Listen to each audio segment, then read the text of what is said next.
Até aqui. Isso aqui tudo é a cabeça. É isso? É?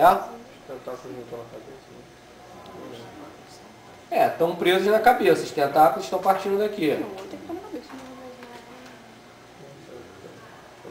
Fala. Eu achava que em si mesmo a massa visceral e a cabeça são várias. Salvou vocês. É isso aí. A cabeça é essa porção aqui que eu estou delimitando com meus 2 dedos. Aqui os olhos, bem grandões. Aqui são olhos mesmo, então o cefalópodo pode enxergar, forma visão, tá? Isso aqui é a cabeça. Se você apertar aqui, você vai até sentir uma estrutura mais durinha, como se fosse um carocinho aqui dentro. Isso é o que? É o crânio cartilaginoso. Então os cefalópodes, eles têm um sistema nervoso extremamente desenvolvido. Tem um cérebro que você não vai encontrar nada semelhante em nenhum outro invertebrado. E eles chegaram ao requinte de desenvolver um crânio de cartilagem para proteger esse cérebro. Até mesmo porque eles têm um corpo mole, né, somente muscular, e sem uma concha externa protetora. Ok? Então a cabeça é isso aqui. Esse outro restante aqui, essa bolsona aqui é o que? É a massa visceral. Ok? A gente olhando aqui nessa vista, a gente vê até as aberturas que dão passagem para a água entrar dentro da cavidade paleal. Então a cavidade paleal do cefalópodo, do polvo, está aqui. Tá? Então estou com o dedo aqui dentro da cavidade paleal. Tá? Tem 2 aberturas divididas por um septo, por onde a água entra dentro da cavidade paleal. E aqui dentro que a gente vai ter um montão de órgãos. Vai ter brânquias, os corações, intestinos, vão estar tudo dentro dessa porção, dessa bolsona aqui do corpo. Tá? Então aqui, ó, as aberturas para entrar dentro da cavidade paleal. Ok? Então a gente viu cabeça, massa visceral. E o pé? O pé são os tentáculos, que nem ela falou no início da aula. Tá? Então aquela sola rastejadora ventral nos cefalópodes agora é uma outra coisa. São esses apêndices que circundam a boca. Então a gente tem a boca aqui no meio. Isso aqui é a boca. Tá?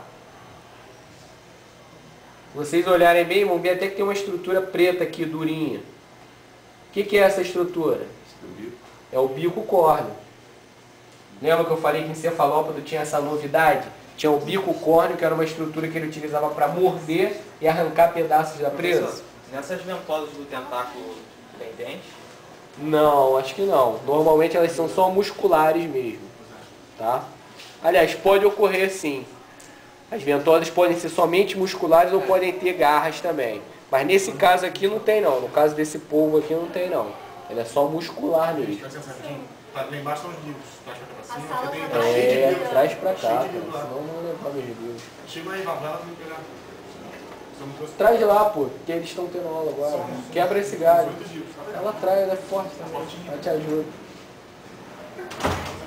Tá? Então a boca aqui, no meio, os apêndices circunorais. No caso do polvo, a gente tem 8 apêndices circunorais, todos eles iguais entre si, que a gente chama de braços. Então tem 1, 2, 3, 4, 5, 6, 7, 8. Então a gente tem 8 braços no polvo. Então a gente chama de octópoda. Circunorais, de circundando a boca. Na lula, a gente tem o quê? Ó, a massa visceral aqui, cabeça, aqui na adjacência dos olhos. Os braços, que são esses menores aqui, a gente tem 8 também, ó. Pode contar aqui que tem 8, depois vocês contem. E tem esses outros 2 maiores, que são o quê? Os tentáculos. Então na lula a gente tem 8 braços e 2 tentáculos. Tem 10 apêndices circunorais. Ok? Como elas fazem para piscar?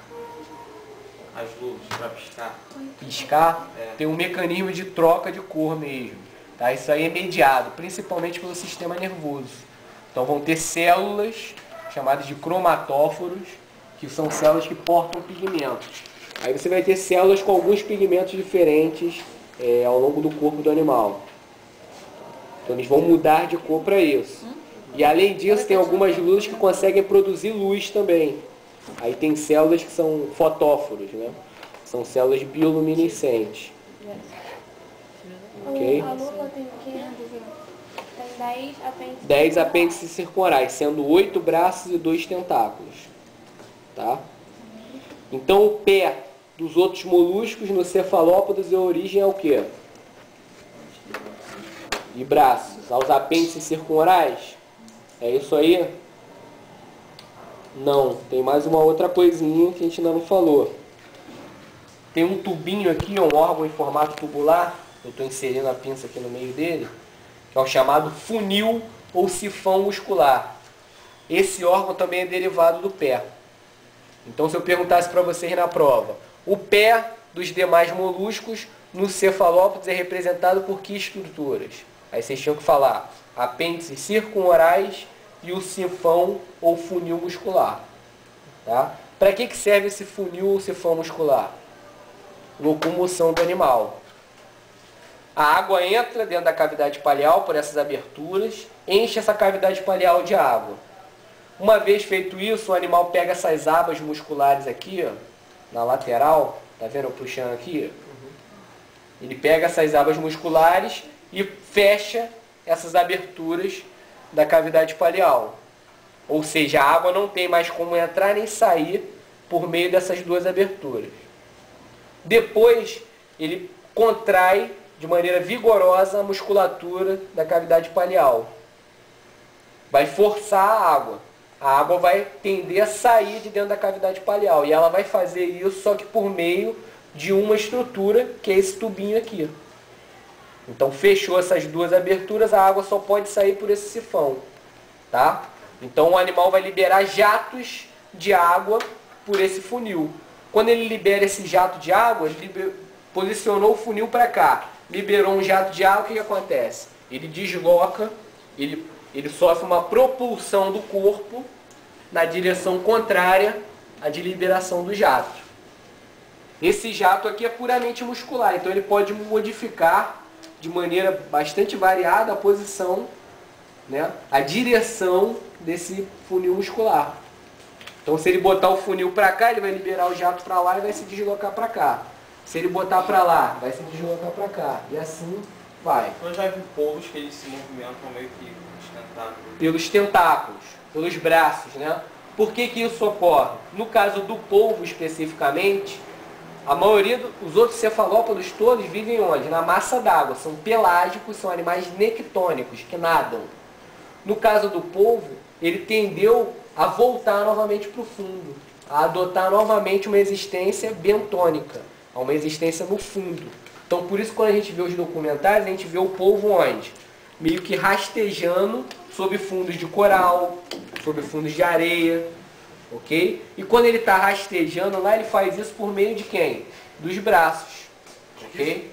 Deixa aí, por favor. Por onde ele solta a tinta? Ó, tem um outro livro aí que é da biblioteca, mas deixa aí que depois eu entrego. Tranquilo. Por onde que ele solta a tinta? O jato de tinta, todo mundo sabe disso, conhece essa questão? Então os cefalópodes eles também têm um mecanismo para defesa, que é de secretar uma tinta que o animal produz para confundir um potencial predador. Obrigado, hein? Valeu aí.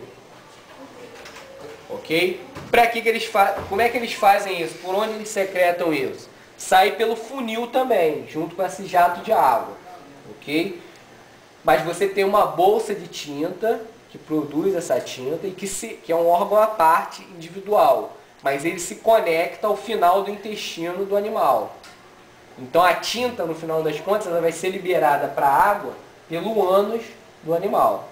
E onde está esse ânus? Ele está presente aqui. Está vendo aqui que vai ter uma fendazinha nessa região? Isso aqui é o ânus do animal. Tá? Então a gente está invadindo toda a privacidade do polvo, né? Então aqui essa fenda seria o ânus do animal. Tá? Quando a gente pega um animal vivo, eu faço uma... Desculpa de novo. Eu faço uma prática com o pessoal da biologia em que eu pego, compro esses animais aí frescos, em pescado, né, uma peixaria, e trago para o pessoal dissecar. Aí com o animal fresco, isso aqui fica preto, fica bem colorido, porque a tinta saindo. Aí se você chegar e ficar puncionando com o dedo, vai soltando um pouquinho de tinta. Então aqui seria a região do ânus. Tá vendo aqui uma fendazinha? Esse é o ânus, tá? Beleza? Então acabou um pouco do meu falatório. Agora vocês escolham